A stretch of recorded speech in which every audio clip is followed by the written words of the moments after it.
Orang-orang berpendidikan tapi tol ya gitu. Ya, kalah sama petani di kampung gua yang SD aja nggak lulus tapi tahu etika. Well,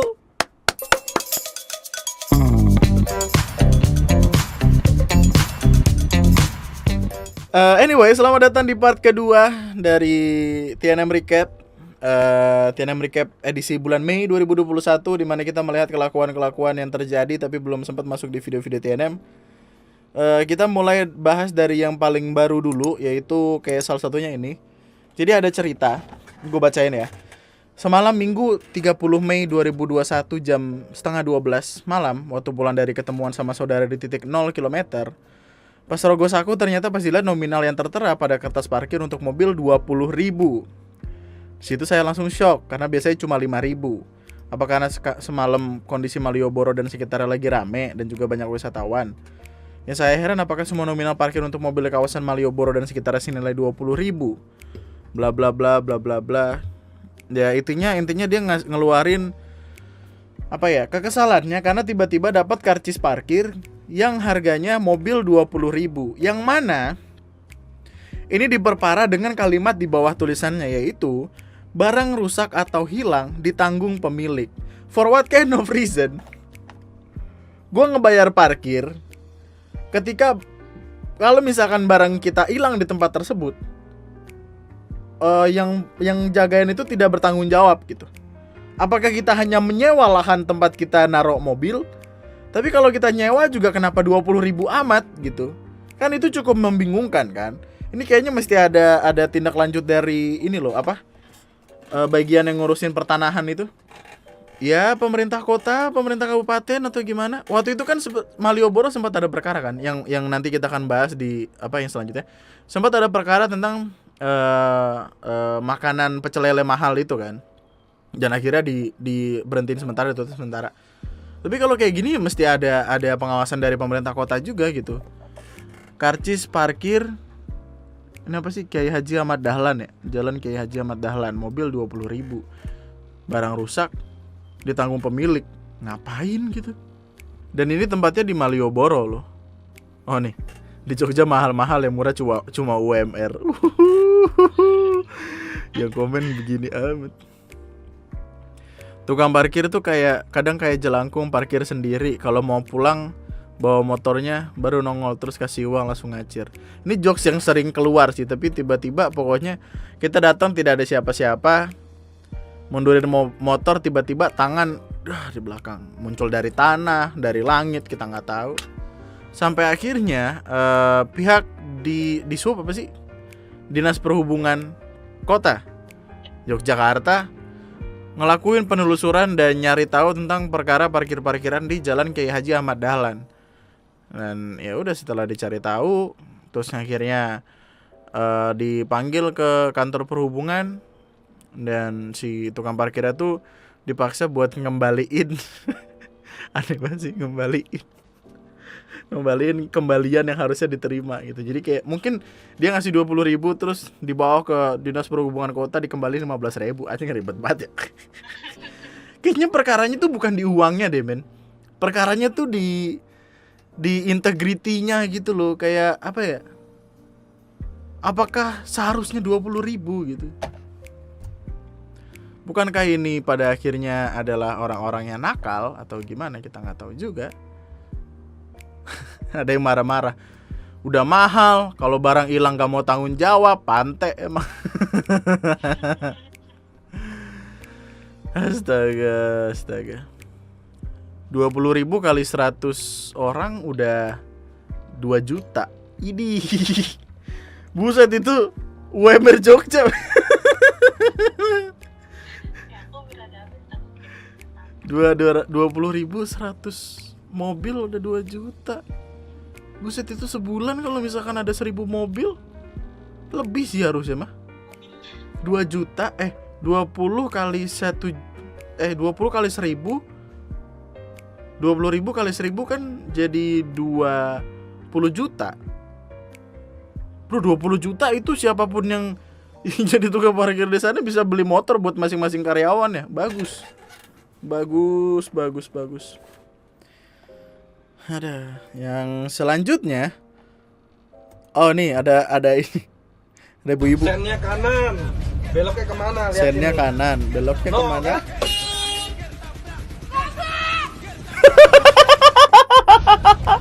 Sennya kanan. Udah lihat belum?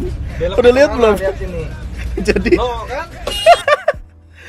jadi gua nggak tahu sih.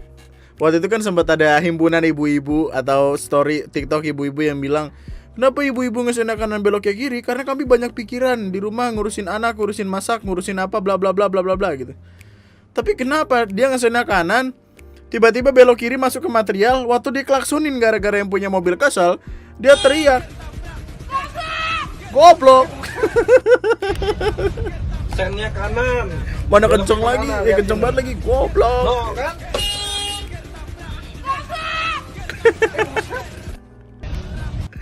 Abangnya juga bingung anjing. Bro, kita nggak boleh salah lawan bro di jalan. Mungkin karena dipikirnya kayak, wah ini klakson suaranya kenceng banget, suara gua harus lebih kenceng dari suara klakson. Itulah kenapa dia mengeluarkan goblok. Panduan fungsi jalan di ibu kota. Jalur Transjakarta, jalur motor, mobil, baik yang sudah lunas atau yang masih kredit. Jalur sepeda mahal untuk memuaskan ego, jalur sepeda murah. Oh, jalur sepeda murah di kiri. Alasannya kenapa dari kemarin banyak banget perkara tentang sepeda-sepedaan ini adalah karena ada salah satu akun di Instagram yang ngupload sebuah foto tentang perkara ini. Jadi kayak dia seolah-olah mau bilang Jakarta keras, arogansi pesepeda motor yang satu ini sangatlah disayangkan. Saya sangat berharap sesama pengguna jalan bisa saling menghargai apapun kendaraan yang digunakan.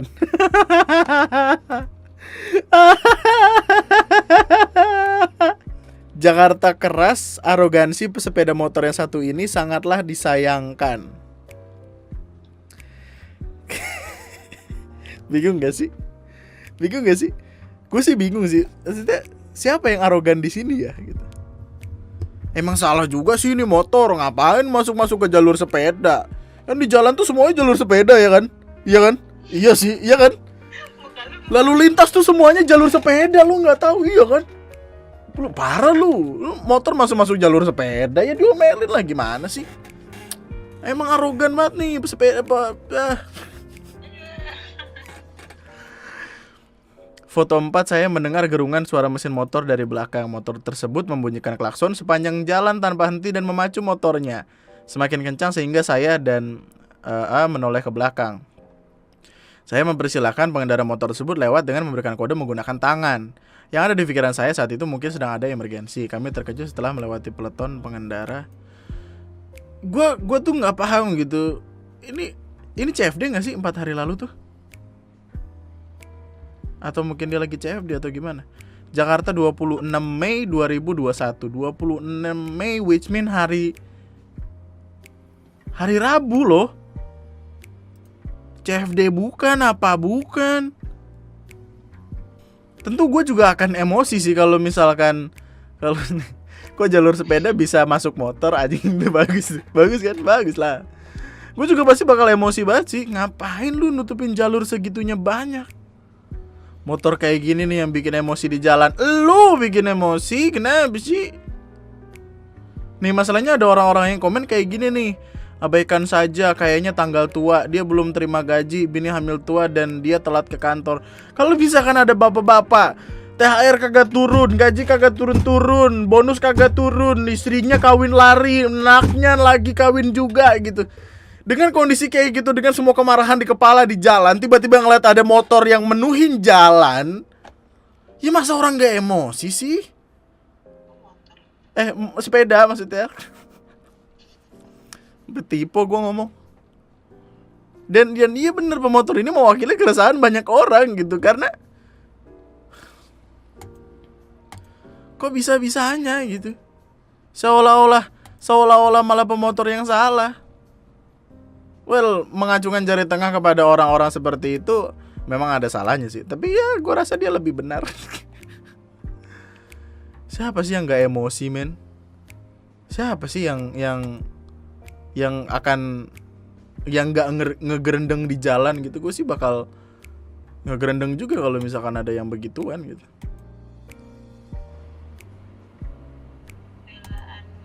Pembelaan mereka adalah road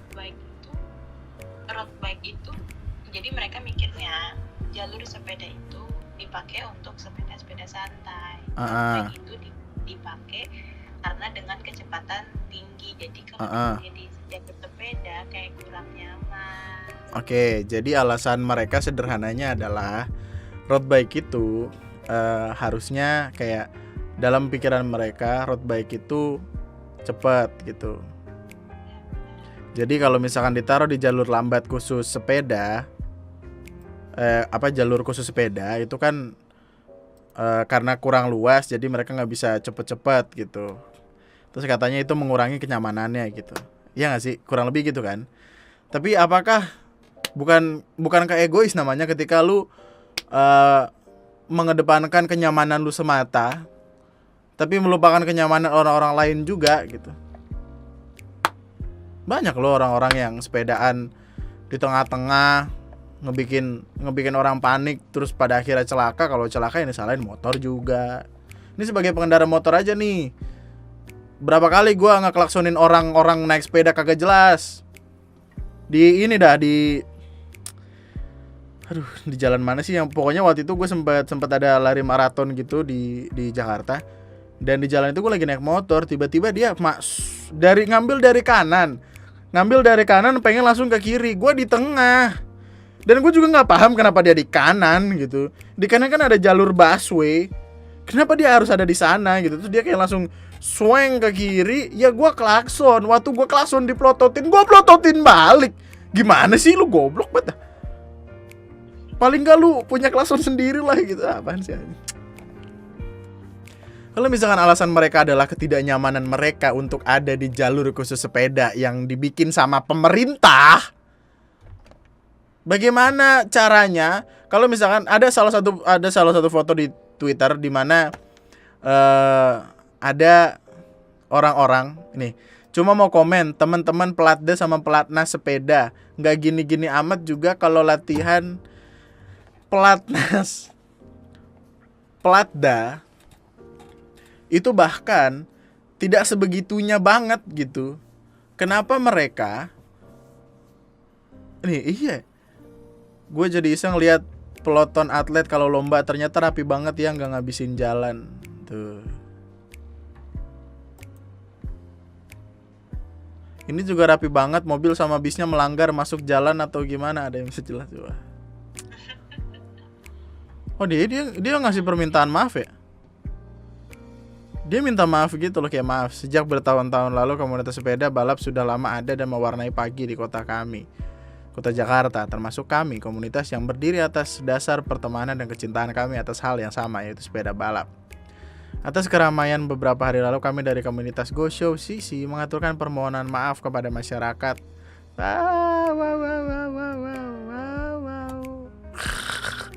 Dia akhirnya sadar kalau dia kalah gitu ya. Iya gak sih? Tapi postingannya gak dihapus loh. Postingannya tetap ada. Postingan yang ini, yang pemotor lagi ini marah-marah. Gue gak tahu sih itu permohonan maaf yang apa? Yang disengaja yang gimana sih? Permohonan maaf yang kepepet harus dilakukan atau gimana, gue gak tahu. Tapi lucu sekali. Mereka minta maaf karena kena tegur dan bully habis-habisan, bukan karena mereka mengakui tindakan mereka salah. Sorry not sorry, you cannot change my mind. Dia minta maaf setelah dihujat netizen seakan terpaksa karena udah viral. Iya ya? Enggak bro, lu gak menyesal karena lu salah, tapi lu menyesal karena udah kena mental. Kebanyakan orang tuh minta maaf bukan karena mereka sadar mereka salah, melainkan mereka sudah ada di ujung tanduk di mana mereka tidak sanggup lagi menghadapi apa-apa yang mereka hadapi. Perkara ini jadi lebih menyebalkan lagi karena sampai ada orang-orang yang gini loh. Dia kan, gue nggak tahu dia salah satu pesepeda di tempat itu juga atau emang dia hanya pesepeda biasa. Tapi ada satu orang yang sampai ngecek plat nomor dari si motor itu, ngecek pajaknya mati atau enggak, dan lain sebagainya. Padahal itu udah out of context gitu. Kita lagi ngomongin tentang lu ngapain di tengah jalan. Kenapa lu jadi ngitungin gaji orang? Apakah masuk akal gitu? Aneh banget, aneh. Ada yang bilang pahlawan anti polusi, padahal orang kaya yang naik sepeda demi gengsi dan butuh validasi di Instagram.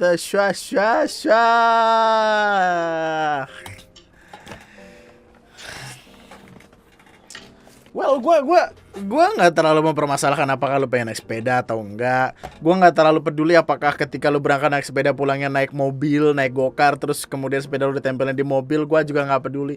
It's your business gitu. Tapi ketika lu mengganggu kenyamanan publik demi quote and quote story lu yang bagus di Instagram tersebut, atau feeds IG lu yang berwarna-warni itu, supaya bisa kelihatan kayak raya yang cing gitu. Ya, apakah masuk akal gitu? Kita tuh membenci arogansi, men. Di mana-mana tuh arogansi pasti menyebalkan gitu. Kalau misalkan sampai ngerugiin orang lain. Dan kenapa lu malah nyalahin orang yang marahin lu, yang padahal orang yang marahin lu ini didukung sama orang-orang lain di Indonesia. Jadi saya salah satunya. Jalur sepeda dibikin mahal-mahal sama pemerintah berjuta-juta. Makanya di depan-depan di tengah-tengah. Ada yang bagus nih. Cuy, kalah sama sahabat tani di kampung gua. Di kampung mah kalau naik sepeda baris satu-satu. Kagak menuin jalan kayak gitu. Jadi jalan sempit pun mobil masih bisa lewat. Jalan kan mobil, truk aja masih bisa lewat. Nggak kayak gitu, giliran ketabrak ntar nyalainnya nabrak. Orang-orang berpendidikan tapi tolol ya gitu. Ya, kalah sama petani di kampung gua yang SD aja nggak lulus tapi tahu etika. Well said. Respect, mantap. Nggak. Di velodrome ada itu ya, ada sirkuit ya. Ada tempat buat sepeda maksudnya. Oh iya, velodrome kayak ada tempat buat sepeda gitu. Ya kenapa nggak lu nyewa di velodrome aja kalau lu pengen kebut-kebutan, jangan di jalan. Orang udah ada tempatnya ya, masa lu kan punya sepeda mahal nih. Masa iya nggak bisa bayar? Ya. Masa iya nggak bisa apa? Ngeluarin duit untuk ada di velodrome untuk muter-muter itu? Iya dong. Velodrome Rawamangun. Iya bener kan? Kalau lu punya duit banyak untuk membeli sepeda tersebut, punya duit banyak untuk segala macam apa yang lu punya, harusnya lu tidak merugikan orang lain dengan ada di tengah jalan dong. Lu bisa dengan cara yang lebih sederhana di velodrome gitu pun. Yang pun kalau lu mau kebut-kebutan kayak apapun ya, as long as lu gak ngebayain temen lu atau gimana, lu bakal aman-aman aja di situ. Aneh dah. Gak di jalan, gak di medsos, arogansinya tetap sama. Bukannya introspeksi malah ngatain orang stres. Aduh. Lucu tau ngeliatin yang kayak gini tuh kayak dia merasa orang lain salah. Padahal yang salah dia gitu, tapi dia tidak berkaca kepada dirinya. Apakah dia ketika ngepost itu gak berpikiran, mungkin gak sih gue yang salah gitu? Apakah tidak ada di benak mereka seperti itu gitu? Mungkin gak sih gue yang ngebikin dia emosi? Mungkin. Ya udahlah, kita kan orang susah. Kita sepeda kayak gitu aja udah nggak punya. Kita sepeda mentok yang ada keranjangnya tuh di depan, tau gak, yang buat ke pasar beli sayur. Udahlah, kita kan nggak paham apa-apa ya. Jadi udahlah. Maaf suhu. Kalian emang terkeren, the best, terhebat sejagat raya. Kalau bisa jalanan di dunia emang dihususin buat kalian-kalian aja, mantap. Kalau bisa mah kita emang nyewa.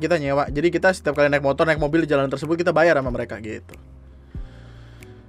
Yang padahal udah ada penjelasannya, kalau mau alasan apapun, pesepeda tetap haram lewat jalur kanan. Gitu.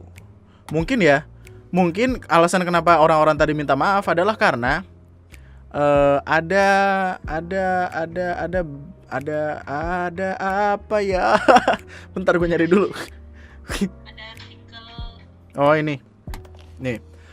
Mereka mungkin minta maaf karena ada ini loh, ada berita yang kayak Polda Metro tindak sepeda yang keluar dari jalur khusus sepeda gitu. Mungkin Direktorat Lalu Lintas Polda Metro Jaya menyiapkan jalur khusus untuk sepeda balap, road bike, dan akan menindak tegas sepeda yang masih menggunakan jalur umum atau keluar jalur khusus. Hada. Yang selanjutnya kawan-kawan, ada sedikit kalau yang lain kan main course gitu, makanan, hidangan pembuka, penutup. Kita ke ini yuk, ke jajanan-jajanan, cemilan-cemilan di sela-sela pembahasan kita.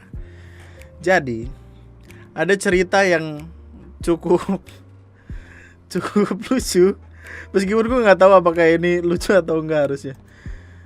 Jadi, pemilik rumah ada salah satu pemilik rumah gitu yang tiba-tiba di depan rumahnya ada gerobak tukang bakso. Tapi nggak ada yang jual.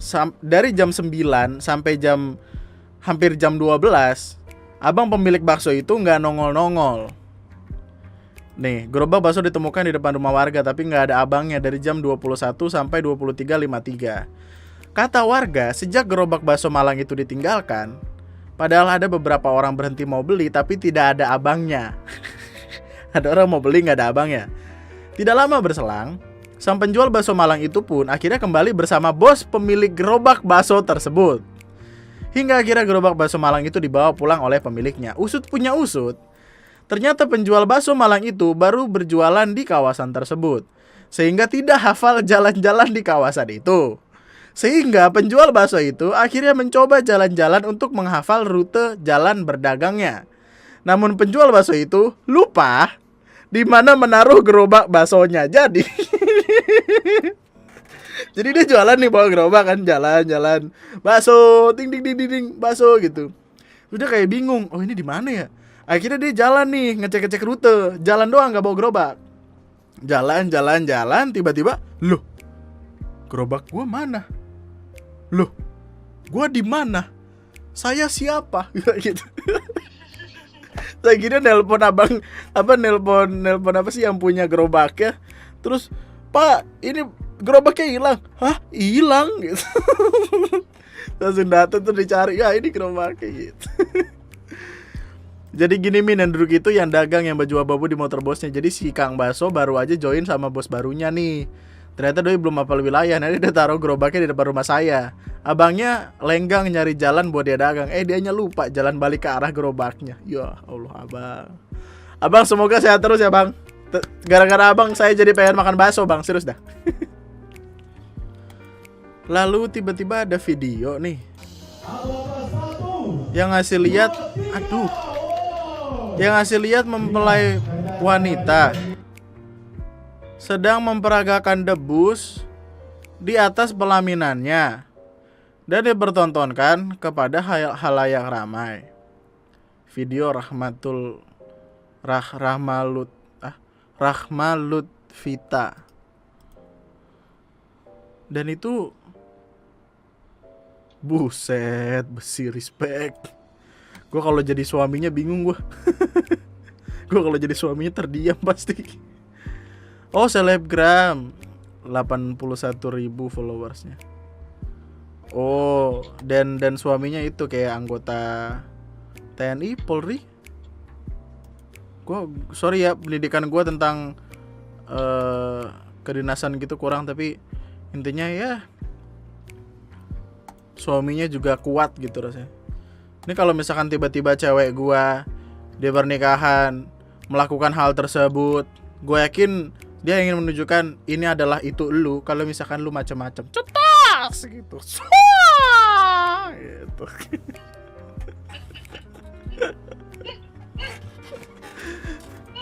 Mantap.